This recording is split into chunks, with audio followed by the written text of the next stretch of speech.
नमस्कार, आप देख रहे हैं और हिंदुस्तान न्यूज़। आनंद सक्सेना के साथ कानपुर देहात से संवाददाता अजय तिवारी की रिपोर्ट। जनगणना 2027 का जिला अधिकारी ने दीप प्रज्वलित करके शुभारंभ किया। कानपुर देहात में जनगणना 2027 को लेकर प्रशासन अलर्ट मोड पर। जिलाधिकारी कपिल सिंह ने जनपद वासियों से अपील किया है कि इस बार डिजिटल और स्वगणना माध्यम से होगी जनगणना। जनगणना प्रक्रिया 2 चरणों में कराई जाएगी संपन्न। पहले चरण में मकान सूचीकरण और मकान गणना होगी। दूसरे चरण में जनसंख्या गणना का कार्य संपन्न कराया जाएगा। जिले में प्रथम चरण 22 मई से 20 जून तक चलेगा। विभागीय कर्मचारी घर घर जाकर जुटाएंगे आवश्यक जानकारी। 7 मई से 21 मई तक स्वगणना की सुविधा रहेगी उपलब्ध। ऑनलाइन पोर्टल के जरिए लोग खुद भर सकेंगे अपना विवरण।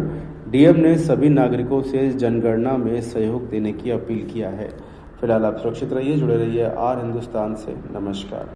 नमस्कार जनपद कानपुर देहात के सम्मानित निवासियों, मैं आपका प्रमुख जनगणना अधिकारी जिला मजिस्ट्रेट कानपुर देहात कपिल सिंह बोल रहा हूँ।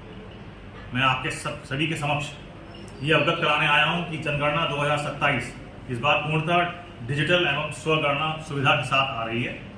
इस बार की जनगणना पूर्णतः डिजिटल माध्यम से संपन्न कराई जाएगी। यह जनगणना 2 चरणों में आयोजित की जाएगी। पहला चरण जो है वो मकान सूचीकरण एवं मकान गणना का होगा। इस कार्य के बाद द्वितीय चरण के अंदर जनसंख्या गणना के रूप में संपन्न किया जाएगा। उत्तर प्रदेश में प्रथम चरण की अवधि 22 मई से 20 जून तक निर्धारित की गई है, जिसमें प्रगणक घर घर जाकर आवश्यक विवरण एकत्रित करें। लेकिन एक बहुत महत्वपूर्ण चीज आपको मैं बताने जा रहा हूँ, ये है कि इस बार सेल्फ एन्यूमरेशन यानी कि स्वगणना की सुविधा उपलब्ध कराई गई है। ये सुविधा मकान सूचीकरण के प्रथम चरण के प्रारंभ होने से 15 दिन पूर्व, यानी कि अब प्रारंभ हो रही है। कब से प्रारंभ हो रही है? 7 मई से 21 मई 2026 तक ये आपके लिए सुविधा उपलब्ध रहेगी।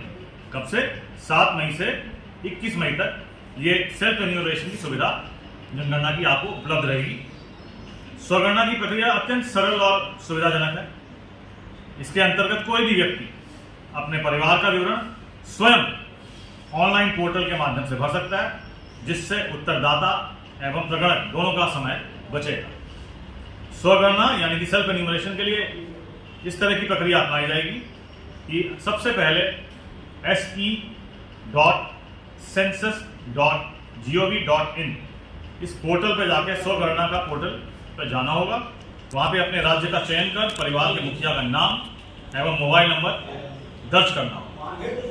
इसके पश्चात भाषा का चयन एवं ओटीपी के सत्यापन करना होगा। इसके बाद स्थान संबंधी विवरण भरते हुए मानचित्र पर अपने निवास स्थान को चिन्हित करना होगा। तत्पश्चात निर्धारित प्रश्नावली यानी कि क्वेश्चनेयर को पूर्ण करना होगा, जिसमें वही प्रश्न होंगे जो प्रगणक द्वारा घर घर जाके पूछे जाएंगे। अंत में जब व्यक्ति अपना डेटा सबमिट करेगा तो उसे स्वगणना पहचान संख्या यानी कि सेल्फ एन्यूमरेशन आईडी प्राप्त होगी। इस आईडी को सुरक्षित रखना आवश्यक है। जब प्रगणक घर पर आएगा तब उसको यह आईडी प्रदान करनी होगी, जिसके आधार पर प्रगणक यानी कि एन्यूमरेटर सत्यापन कर डेटा को रिकॉर्ड में सम्मिलित करेगा। यदि किसी कारणवश कोई अपनी आईडी उपलब्ध नहीं करा पाता है तो प्रगणक सामान्य प्रक्रिया के तहत पुनः प्रश्न पूछकर HLO ऐप के माध्यम से डेटा संकलित कर सकते हैं।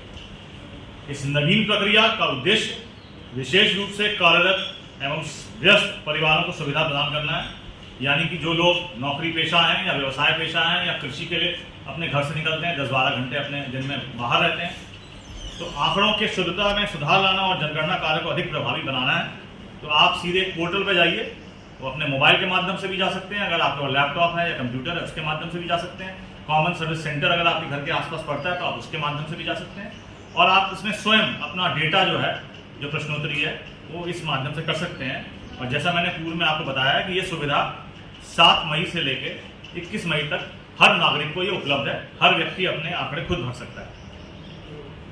अब इसीलिए मैं आप सभी से जिला मजिस्ट्रेट कानपुर देहात के रूप में और अनुरोध करूंगा कि 7 मई से 21 मई के मध्य स्वगणना की सुविधा का अधिकतम उपयोग करें, उसका लाभ उठाएं। अपनी स्वगणना यानी सेल्फ एन्यूमरेशन आईडी भी सुरक्षित रखें एवं जनगणना कार्य से में सक्रिय सहभागिता निभाएं जिससे सटीक एवं विश्वसनीय आंकड़े प्राप्त हो सकें। आप जानते ही हैं कि जनगणना के जो आंकड़े होते हैं वो बड़े महत्वपूर्ण होते हैं और शासन सरकार के विभिन्न नीतिगत जो मसले तैयार होते हैं उनके अंदर की महत्वपूर्ण भूमिका होती है और ये हम सब का नागरिक के रूप में अधिकार भी है और हमारा कर्तव्य भी है कि हम जनगणना के इस पुनीत कार्य में भाग लें। मैं पुनः आपको अवगत कराता हूं कि मई 7 से लेकर 21 मई तक इस सेल्फ एन्यूमरेशन की स्वगणना की सुविधा पोर्टल पर जाकर उपलब्ध है। कृपया उस पर जाएं और अपने आंकड़े, अपने परिवार के आंकड़े दर्ज कराएं। धन्यवाद। जय हिंद।